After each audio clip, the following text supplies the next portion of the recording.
Last night was the 2K13 release party. It was in New York City. They had a lot of celebrities and they were showing a lot of gameplay. The live stream was over 3 hours long. And in that live stream, there was one guy that went into my career and gave us a sneak peek of the mode. So here it is in full. He didn't get to finish the game because midway through the first quarter, Ronnie came back and then they were going to play some more celebrities. But we did get to see a few things. We get to see some of the signature moves, the kind of player he made. We learned some information, so I'm going to let it play throughout its entirety. If you just want to skip to the gameplay, there will be a link in the description. The timestamp, you can just click that and skip all of this if you don't want to see it. It's obviously going to take him a while because he's setting up his player. And I'm not even gonna lie, in 2K12 when I made my player, the creation video was 54 minutes long.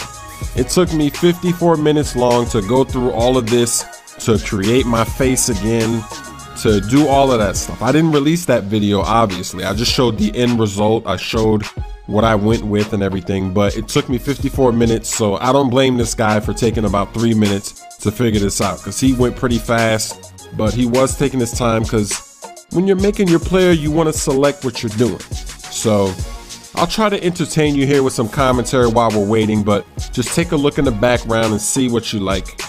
Now, I want to talk about getting drafted #1 overall. Now, when this guy was setting up his player, we could see his rating. He starts off with a 64 rated player. So how did Ronnie end up being a 78 when he was at the draft? Because to go from 64 to a 78 rating in one game, how did he do that? So what I'm thinking is, after the rookie showcase is back. You'll see it, it's coming soon. After the rookie showcase, you need to take your skill points and dump them on offensive awareness and defensive awareness, because that's going to raise up your overall. So I'm thinking if you want to get drafted #1 overall, your rating is probably going to have to be higher than Anthony Davis. So I don't remember what his rating is. It's something like 84, was it? I don't know. I'm just guessing. I don't remember. I guess I should have used Google before I made this commentary, but I'm just guessing. I'm speculating that if you get a higher overall rating than Anthony Davis, you'll get drafted #1 overall. So too bad that we weren't able to see him finish the rookie showcase and see what happens next, because I'm pretty sure it's the pre-draft interviews, but does he get to use his skill points before the pre-draft interviews, or at least before the draft? Because I don't understand how you can go from 64 rated overall to 78 like Ronnie did. And obviously you're going to need to be somewhere in the 80s if you want to get drafted #1 overall. So it's going to be a combination of your stats, obviously, and your overall. I'm thinking if you want to get drafted #1 overall, you need to go with a play type that scores a lot. So you need to go with either scoring or athletic or something. But if you pick, let's say your game style is defensive, I don't think you can be picked #1 overall if you're a defensive player, because that's not, to be #1 overall, you got to be able to do everything. You got to be all around. So I'm thinking for my point guard, I'm either going to be scoring or all around. I'm not sure which one yet, but I'm going to be one of those. So here we go. We're finally about to get into the gameplay. Oliver Austin is the name of my player. He's a shooting guard. He's 6'7", 222 pounds, from Hong Kong. So the first thing I see is no signature skills equipped. So in this rookie showcase, you have no signature skills, and all the rookies are there. And the interesting thing is that Anthony Davis is on your team.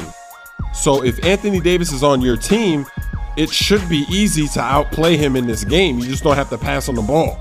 I mean, maybe he'll dominate on defense. We don't know, but offensively, just don't pass on the ball and you'll be able to outplay him.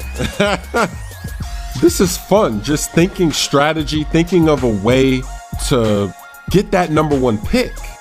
Because it'll just be fun if you could do that. And when you think about it, it would be cheese to get drafted #1. Because if you get drafted overall #1, you're also going to have Anthony Davis on your team and Austin Rivers. Because in the past, wherever you got drafted, whoever was really drafted in that spot was still on your team. So can you imagine that, you going #1 and then you still have the #1 overall draft pick on your team as well? So you got 2 #1s on your team. That's cheese. So getting drafted #1, you got to do it. You got to go for it. And another thing is, in this game, when you go to the free throw line, it doesn't tell you there's no timer. So it doesn't say 5 seconds, 10 seconds, 15 seconds. So there's not going to be a way to know what difficulty someone's playing on. So it's going to be easy to lie about the difficulty you're playing. You could be playing on pro and be like, yeah, I'm on that Hall of Fame. What I'm going to be doing is I'm just going to be uploading the full game, unlisted, of course, just for people that want to see. But you'll be able to see me start the game. I'll show the difficulty setting. After the game, I'll go back to the difficulty setting, and that will be done with no cuts or anything like that. And that's not going to be the video that I release with the commentary. I'm still going to have my edited version, which will be about 10 minutes long, because that's the one that is watchable. You don't want to sit there and watch 55 minutes. But for any of the doubters, I'm going to have the unlisted video up a few hours after the video is released so that you can see it's on the Hall of Fame. I don't lie. I don't cheat. I don't say I'm on pro and then or I don't say I'm on Hall of Fame, but I'm really on pro. And another thing I plan on doing is live streaming my player games also. I'm not going to live stream every single game, but there's going to be a lot of games where instead of releasing a video, I'm just going to hop on Twitch and just live stream it from start to finish. There won't be any auto-tune in there because that's something that I have to put in after, but I'll be saying it without the auto-tune. So you get to hear the unedited version. And it should be a lot of fun. I can't wait till I get that fiber optic internet. I don't know when it's coming, because when I called them and set it all up, they told me it would take 3 months. So I'm probably gonna call them tomorrow and say, hey, what's the status? Are we still good? Because I called them last month and they were like, yeah, we're still good, but it's gonna take 2 more months or whatever. So I don't know. What are they doing? Are they digging? Are they going under pipes under the street to get that fiber optic to my house? I mean, I don't know, but we'll see. I can't wait. My internet connection is going to be so much better. I'll be able to stream and still be able to play even online. And I'm actually just really hyped for 2K13. I'm going to be playing a lot more online. My team, I'm going to be doing that. That seems interesting. Obviously, whenever you play anything online, the gameplay is going to be cheese, but it's going to be hard to do good, especially at the start, because you're not going to have good players on your team. And I think that's going to be really fun to watch, and it'll be competitive. I'll be doing that. And if online is really good and it's really stable, starting in January, oh, look, that guy fell. The CPU made somebody fall. But starting in January, I'm going to play in online leagues again if online is good.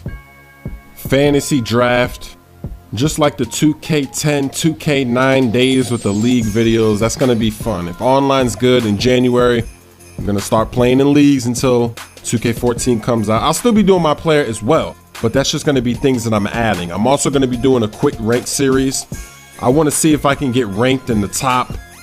I don't know. I haven't set the number where I want to be ranked. It's all dependent on how many games you play. Because if you want to be ranked in the top 100, you're going to have to play a lot of games, because the people that are in the top 100 have a lot of games played. So we'll see what happens. But this gameplay video is coming to an end. And the reason is because Ronnie gets back and they're going to play with some celebrities. So this guy actually quits out of the game. He does it right here. So that's it. But we got a sneak peek. So tell me what you think.